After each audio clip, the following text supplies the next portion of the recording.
नरेंद्र मोदी आजकल भारत के हमारे फजीलतुल शेख बने हुए हैं और ये बता रहे हैं कि अगर कोई मुसलमान होता है तो उसको 5 साल तक वो वफ़ को नहीं दे सकता है। ये कहाँ से इनको मालूम हुआ, कौन से फ़िक़्ह ये की किताब में लिखा गया? तो इनका मकसद एक ही है कि भारत के मुसलमानों से उनकी सियासी और मजहबी शनाख्त को छीन लिया जाए। मैं आपको छीनना, इवैक्यू प्रॉपर्टीज़ को छीन लेना, ये मकसद नरेंद्र मोदी की हुकूमत का है। और हम कॉशन कर रहे हैं चंद्रबाबू नायडू को, हमारे पासवान साहब को और नीतीश कुमार कायम रहेगी। अगर आप इस वक्त नाजुक वक्त में इस बिल की तायीद करेंगे तो आपको मुसलमान कभी नहीं माफ़ करेगा, क्योंकि आपकी तायीद की वजह से ये बिल कानून बनेगा। मैं मोहतरम जनाब असदुद्दीन अवैसी साहब से गुजारिश करता हूँ कि वो तशरीफ़ लाएं, अपनी बात रखें। आपने जेपीसी में अपनी बात ताकत से रखी, पार्लियामेंट में भी रखी। अब असदुद्दीन अवैसी साहब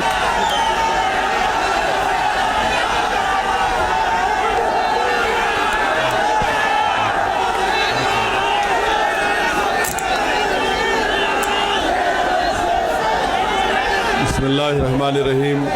अस्सलाम वालेकुम वरहमतुल्लाहि वबरकातुहू। सदर मोहतरम all India Muslim personal law हज़रत मौलाना खालिद सैफुल्लाह रहमानी साहब शहनशीन व तशरीफ़ फरमा, कौम और मिल्लत के तंजीमों के ज़िम्मेदारान, मेरे साथी अरकान पार्लिमान, दीगर सियासी पार्टी के ज़िम्मेदार, मोअज़्ज़िज़ हाज़रीन इकराम, बुज़ुर्गान कौम और मिल्लत,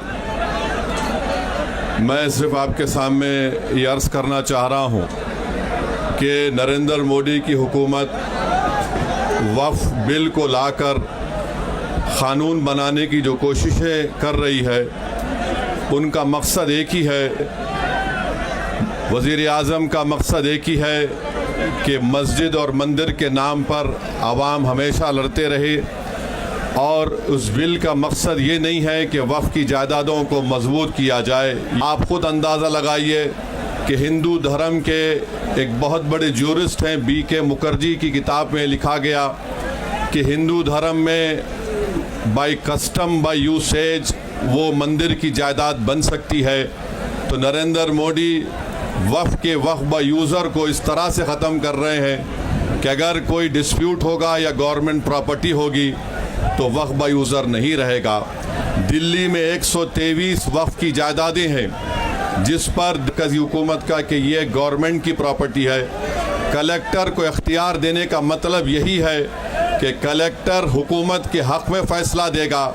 जिस मस्जिद के इमाम हमारे भाई मरकज़ी हुकूमत कहती है कि वो गवर्नमेंट की प्रॉपर्टी है, अगर कल खुदा ना खास्ता ये क़ानून बनेगा तो कोई भी जाकर मरकज़ी हुकूमत की तरफ से, दिल्ली सरकार की तरफ से वहाँ पर एक नोटिस लगा देगा कि ये वक्फ की प्रॉपर्टी। हिबा को निकाल रहे हैं, ट्रांसफ़र ऑफ प्रॉपर्टी में हिबा है, मगर कोई गिफ्ट नहीं कर सकता वक्फ की जायदाद को।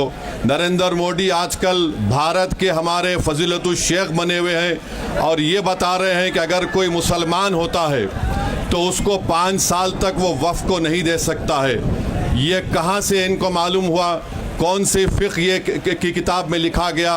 तो इनका मकसद एक ही है कि भारत के मुसलमानों से उनकी सियासी और मजहबी शनाख्त को छीन लिया जाए। मैं आपको छीनना, इवैक्यू प्रॉपर्टीज़ को छीन लेना, ये मकसद नरेंद्र मोदी की हुकूमत का है।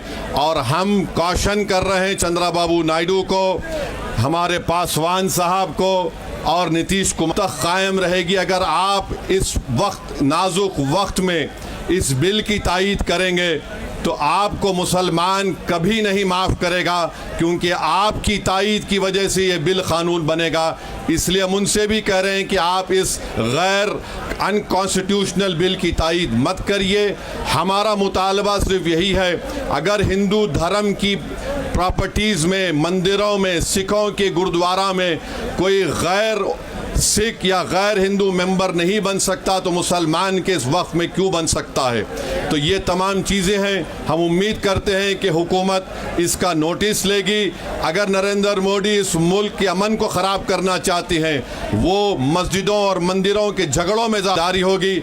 मैं यहाँ पर शुक्रिया अदा करना चाहूँगा हमारे जॉइंट वर्किंग कमेटी पार्लियामेंट के तमाम अरकान का, और ख़ास तौर से कल्याण बनर्जी साहब का, टीएमसी के राजा साहब का, डीएमके का, हमारे नासिर भाई का और मुहिबुल्लाह नदवी साहब का। हमने तमाम बड़ी कोशिशें की, हमने अपनी अपनी डिसेंट रिपोर्ट को दिया।